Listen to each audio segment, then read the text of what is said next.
Hi అండి, నమస్తే. Welcome to my channel. ఇవాళ మనం ఏం చేసుకోబోతున్నామంటే ఫోటో చూస్తేనే అర్థమైపోయి ఉంటుందండి. మామిడికాయ పచ్చడి ఎలా తయారు చేసుకోవాలో పర్ఫెక్ట్ కొలతలతో ఇవాళ మనం చూసుకుందాం. ఈ మామిడికాయ ముక్కలు అనేవి మార్కెట్లోనే కట్ చేసుకొని తెచ్చుకున్నామండి. నేను పట్టుకునే దాని పేరు మానిక అంటారు. మానిక అంటే 2 కేజీలు అన్నట్టు. దాంతో నాకు 2 డబ్బాలు మానికలు వేయండి. ఏదైనా కొలతతో చేస్తేనే పచ్చడి రుచిగా ఉంటుంది.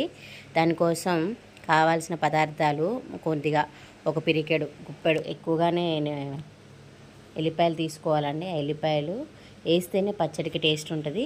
కొన్ని మెంతులు తీసుకోవాలి. వాటిని దోరగా వేయించేసుకొని పక్కన పెట్టుకొని చల్లారాక పొడి పట్టుకొని పక్కన పెట్టుకోవాలి. అలాగే ఆవాలు కూడా వేయించేసుకొని పొడి చేసుకొని పక్కన పెట్టేసుకోవాలండి. నేను చూపించిన విధంగా పొడి పట్టుకోవాలి. మెత్తగా కాకపోయినా కొంచెం గరుగ్గా ఉన్నా పర్లేదు, కానీ మెంతులు అయితే మెత్తగా ఉండాలి. ఏ పచ్చడికైనా నువ్వుల నూనె కానీ శనగ నూనె కానీ టేస్ట్ ఇస్తుందండి. నేనైతే శనగ నూనె వాడతాను. మరి మీరు ఏ నూనె వాడతారో కామెంట్ చేయండి. ఇప్పుడు ఫస్ట్ మనం కావాల్సింది ఈ మామిడికాయల్లో ఫస్ట్ ఆయిల్ అప్లై చేయాలి. ఆయిల్ వేసిన తర్వాత ఒక మానిక్ వచ్చేసి మనకి 100 నుంచి 150 గ్రాముల వరకు ఉప్పు పడుతుందండి.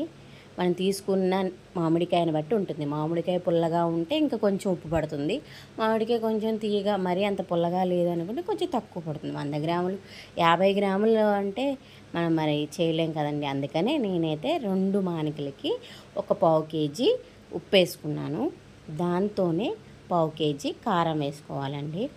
దేంతోనైతే కొలుచుకున్నామో ఈ కొలతలు అయితే చాలా పర్ఫెక్ట్గా వేస్తేనే మామిడికాయ పచ్చడి అనేది రుచి ఉంటుందండి.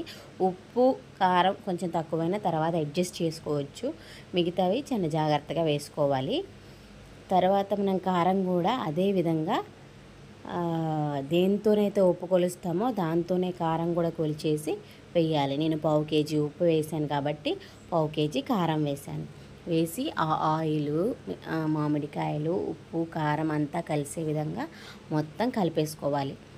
ఇందులోనే మనం ఆల్రెడీ పట్టి పెట్టుకున్నాం కదా వెల్లిపాయలు, ఆ వెల్లిపాయల పేస్ట్ కూడా వేసేసి మొత్తం పట్టించాలి. దాంతోపాటు మనం పట్టుకున్న మెంతిపిండి అంతా వేసేసారు. నేను అన్నిటికీ పనికొస్తుంది కదా, మెంతిపిండి అన్నిట్లో వేసుకోవచ్చు అని చెప్పి మెంతిపిండి ఎక్కువగా పట్టాను. అలాగే ఆవాల పిండి కూడా కొంచెం వేసుకోవాలి. పట్టిందంతా వేసుకోవద్దు. కొంచెం మెంతిపిండి కొంచెం ఆవాల పిండి వేసి అవన్నీ కలిసే వరకు కలపాలి. ఆయిల్, మెంతిపిండి, ఆవాలు, ఎల్లిపాయలు ఎక్కువగా వేసుకుంటేనే టేస్ట్ బాగుంటుందండి మామిడికాయ పచ్చడి అనేది. నాకైతే కలుపుతుంటేనే నోరు ఊరిపోయింది. మరి మామిడికాయ పచ్చడి ఎంతమందికి ఇష్టం అండి? నాకైతే చాలా ఇష్టం. ఏది ఉన్నా లేకపోయినా, కూర ఏమున్నా లేకపోయినా వేడి అన్నంలో మామిడికాయ వేసుకొని నెయ్యి వేసుకొని తింటే ఉంటుంది. ఆహా, వేరే లెవెల్ అండి. నేను మా చెల్లి అయితే ఏది ఉన్నా లేకపోయినా ఈ పచ్చడి ఉంటే తినేసేవాళ్ళము.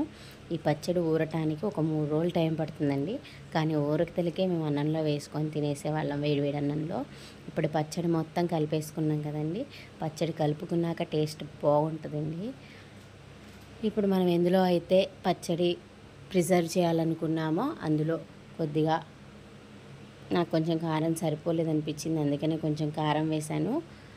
అందులో కొద్దిగా ఆయిల్ పోసుకోవాలి. మనం అందులో ఏ పచ్చడికైనా సరే లాస్ట్లో కొంచెం ఆయిల్ ఉంటే అది మొత్తం కుంగిద్ది అనమాట. ఇప్పుడు నేను 5 కేజీల ప్లాస్టిక్ బకెట్ తీసుకున్నానండి. మొత్తం కలిపేసిన తర్వాత దాంట్లోకి చిన్నగా ట్రాన్స్ఫర్ చేసేసి ఒక మూత పెట్టేసి పక్కన పెట్టేయాలి. పాతకాలంలో అయితే జాడీలో వేసి ఒక గుడ్డ కట్టేవాళ్ళు.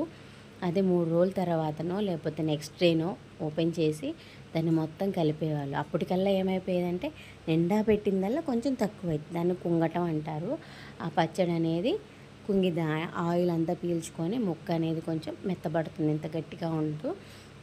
అప్పుడు ఆ ముక్కల్ని మొత్తం మళ్ళీ ఒకసారి కలిపేసి అన్నంలో వేసుకొని చూసి ఉప్పు కారం కరెక్ట్గా సరిపోయాయా లేదా అని టెస్ట్ చేసుకొని ఉప్పు సరిపోయిద్ది అనుకుంటే ఇంకొంచెం యాడ్ చేసుకోవచ్చు.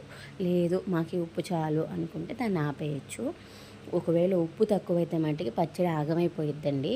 కాబట్టి ఉప్పు అనేది పర్ఫెక్ట్గా వేసుకోవాలి. పచ్చళ్ళు కలిపేటప్పుడు వేయకపోయినా కనీసం నెక్స్ట్ డే మనం ఒకసారి రుచి చూసుకొని అన్నంలో పెట్టుకొని చూసుకోండి. చేతిలో పెట్టి చూసుకుంటే మనకి తెలియదు అనుకుంటే అన్నంలో ఒకసారి కలుపుకొని తింటే మనకు అర్థమైద్ది. ఏమి కర్రీ, పప్పు అలాంటివి ఏమీ యాడ్ చేసుకుండా ఉత్తి మామిడికాయ పచ్చడి వేసుకొని నెయ్యి కూడా వేసుకోకుండా ఒక ముద్ద పెట్టుకొని చూడండి. మీకు ఉప్పు సరిపోయింది, అందరికీ ఇలా ఉంటే సరిపోద్ది అనుకుంటే యాడ్ చేసుకోవద్దు.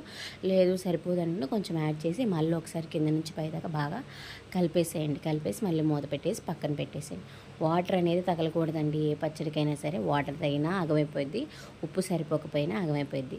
నాకైతే ఈ పచ్చడి చేస్తుంటేనే నోరు ఊరిపోతుంది. ఆ వాసనకి ఆహా, ఇంకా అప్పుడే ఆ గిన్నెలో వేడి వేడి అన్నం వేసుకొని నెయ్యి వేసుకొని ఆ పచ్చడి మొత్తం అన్నంకి కలిసేలాగా అందరికీ ఒక్కొక్క ముద్ద పెట్టానండి. సూపర్ ఉందండి పచ్చడి అయితే. టేస్ట్ ఈ కొలతలతో చేస్తే మళ్ళీ మీరు ఉప్పు కారం ఎక్స్ట్రా యాడ్ చేయాల్సిన అవసరం కూడా ఉండదు నాకు తెలిసైతే. ఇంకెందుకు ఆలస్యం, మరి మీరు కూడా ఒకసారి ట్రై చేసుకోండి. ఈ పచ్చడిని ట్రై చేసి ఎలా వచ్చిందో నాకు మళ్ళీ కామెంట్ బాక్స్లో కామెంట్ చేయండి. Please subscribe friends. ఇంకా మరిన్ని రుచుల కోసం please like, do, share and subscribe friends. Bye friends. ఇక నెక్స్ట్ డే పచ్చడి ఇలా ఉందండి. నెక్స్ట్ డే ఒకసారి కలిపిన తర్వాత పచ్చడి చూస్తే ఇలా, అప్పుడు ఫస్ట్ నేను పెట్టినప్పుడు ఎలా ఉంది పచ్చడి, దాని నిండా ఉంది. ఇప్పుడు కొంచెం తగ్గింది చూడండి, అందుకని మీకు చూపించాను. Bye friends.